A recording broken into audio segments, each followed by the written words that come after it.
شهر عسل ما يتنسيش. ازيكم يا جماعه، عاملين ايه؟ هنتكلم في الفيديو ده على فيلم ابو نسب.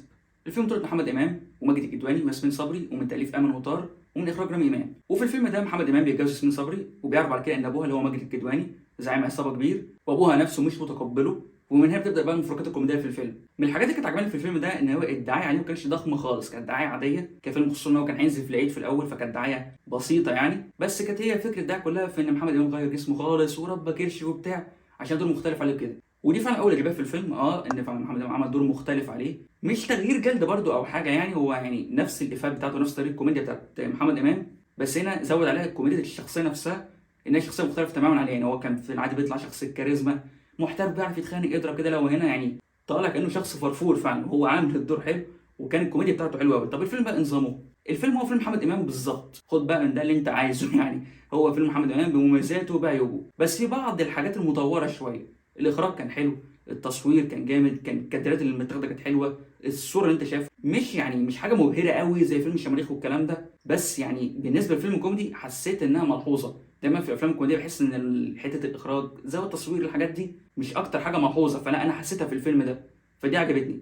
الكوميديا كانت حلوه ومتنوعه، الكوميديا كانت كتيره بادئه من اول فيلم لحد اخره، يعني تقريبا انت كل دقيقتين في على الاقل موقف كوميدي لازم تضحك عليه. وزي ما قلت هي كانت متنوعه، يعني كان في كوميديا خفه دم او استظراف في بعض الاوقات، وكان برضه ساعات بتيجي من ناحيه رد فعل شخص على موقف معين، ففي بعض الاوقات كده تحس الكوميديا تلقائيه، فدي كانت حلوه. طبعا ماجد الكدواني عمل دور يعني مش هقول ماجد الكدواني عمل دور جامد يعني ماجد الكدواني يعني استاذ طبعا يعني هو الدور ده اقل منه اصلا، يعني هو عمل الدور ده بسيط جدا بالنسبه له، بس هو طبعا كان عامله حلو جدا. ومحمد امام كان دوره يعني زي ما قلت في الاول، هو الميكس حلو ما بين الكوميديا بتاعته والشخصيه المختلفه عنه اللي هو بيعملها في الفيلم ده. ياسمين صبري يعني بص، هي زي ما هي في الادوار اللي انت متعود عليها فيها في النوعيه دي من الافلام، ما فيهاش حاجه جديده، بس انا شخصيا انا ما اتضايقتش منها في الفيلم ده. والمود العام للفيلم فعلا كان مسلي، الفيلم اوفرول كان فعلا فيلم مسلي جدا، يعني الفيلم كان مدته ساعتين ساعتين و10 دقائق، انا ما حسيتش بيهم، يعني انا قاعد في المود اللي انا مبسوط باللي انا بتفرج عليه، او على الاقل قاعد متسلي، يعني انا دخلت انا اتسليت، تحسه فعلا كده كانه فيلم عيد. وفعلا هو الفيلم ده كان المفروض هينزل في العيد الكبير، بس حصل تاجيلات كل شويه، ففي الاخر نزل في الوقت ده، يعني هو فعلا ده تحسه كان مكانه ينزل في وقت العيد. طيب نتكلم بقى كده على العيوب او الحاجات اللي ما عجبتنيش. بصوا بالنسبه لي هو عيب اساسي، وجاي منه بقى ايه يعني كذا عيب فرعي كده. هو العيب الاساسي ان القصه متكروته نوعا ما، او ما كانوش يعني معنى صح ما كانوش مركزين على القصه، ما كانوش مهتمين بالقصه قد ما هم مهتمين بالكوميديا، هم كانوا فعلا مهتمين بعنصر الكوميديا بزياده اكتر من القصه. وفعلا انا حسيت كده من اول فيلم، انا حسيت ان هم داخلين في الموضوع كده مره واحده، ويعني قلت جايز الموضوع يتحسن شويه بعد الفيلم يخلص وكده، قبل يعني الفيلم يخلص، بس يعني لقيت يعني الموضوع ما فرقش كتير، يعني نفس المشكله.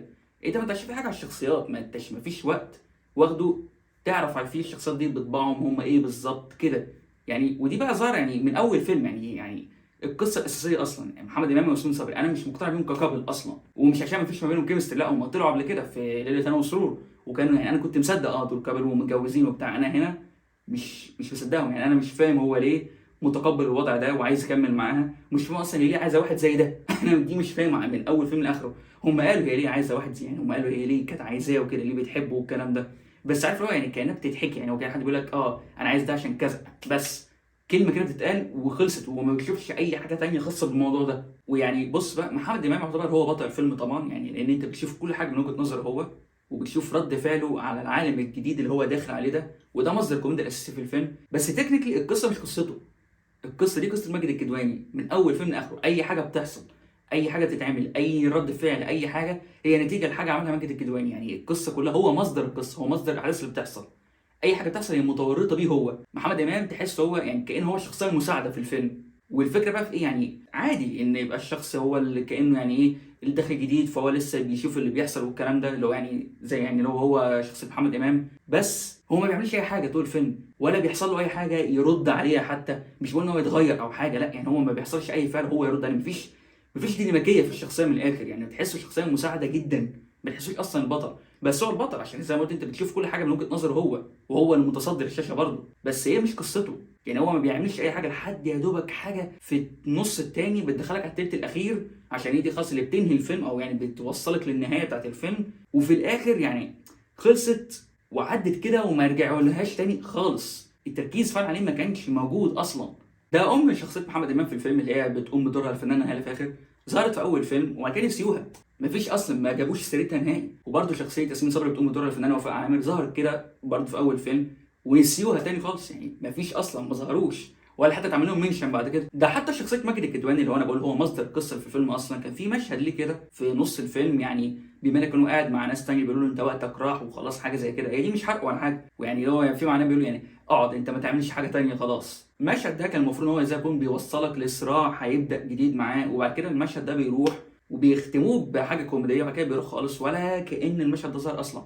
وتكمله الفيلم تحس المشهد ده ما كانش ليه لازمه. هي دي مش حاجه يعني اللي انت المفروض تركز فيها، انا عارف يعني انا النوعيه دي من الافلام انت مش بتدخل عشان تركز في التفاصيل دي، بس انا يعني ببين قد ايه فعلا هم ما كانوش مهتمين بالقصه قد ما هم مهتمين بالكوميديا. القصه فيها يعني كذا مصدر كانوا ممكن يخشوا فيه في حتت مشوقه اكتر، حتت مسليه اكتر، بس هم ما كانش فيه وقت. يعني كل مشهد في الفيلم لازم يقطعوه بحته كوميديه، لازم يدخلوا كوميديا في النص. هم كانوا مهتمين بالكوميديا بالزياده، عارف كده كانك داخل فيلم اكشن مثلا وانت طول الفيلم في مشاهد اكشن، طول الفيلم مفيش مساحه للشخصيات، مفيش مساحه لاي حاجه انها تظهر، مفيش مساحه للقصه يعني مفيش مساحه للقصه انها تتطور. تحس انت يعني كاتب افكار ورابطهم ببعض عشان تبرر الكوميديا اللي طالعه دي. يعني انا طالع من الفيلم انا مش فاكر اي شخصيه من الفيلم، مفيش اي حاجه، مش هقول لك معلقه معايا، مفيش اي حاجه حتى شايفه انها اللي تستنى يعني ان انت تفتكرها. يعني انت لو فاكر اي شخص في الفيلم او اي شخصيه انت فاكرهم بسبب الممثلين اللي قاموا بيهم بس. علاء مرسي ومحمد لطفي كانوا طالعين في الفيلم ما بيعملوش اي حاجه، هما كانوا حرفيا جايين يقفوا جنب ماجد الكدواني بس، ما كانش ليهم اي حاجه ولا حتى ليهم مساحه من الكوميديا ولا حاجه خالص. نوعا ما كده بعد ما خلصت الفيلم افتكرت شويه فيلم بيت الروبي. بيت الروبي اول لما نزل ناس كانوا مستنيين فيلم كوميدي بطريقه افلام الكوميدي بتاعت كريم عبد العزيز، زي مثلا نادي الرجال السري، حاجه كده يعني تموت فيها من الضحك والكلام ده. وكان في الاول خالص كان الاراء الاوليه اللي على الفيلم ناس ما عجبهاش، كانوا عمالين يقولوا الفيلم ما فيهوش كوميديا وبتاع وفيلم ممل وكده.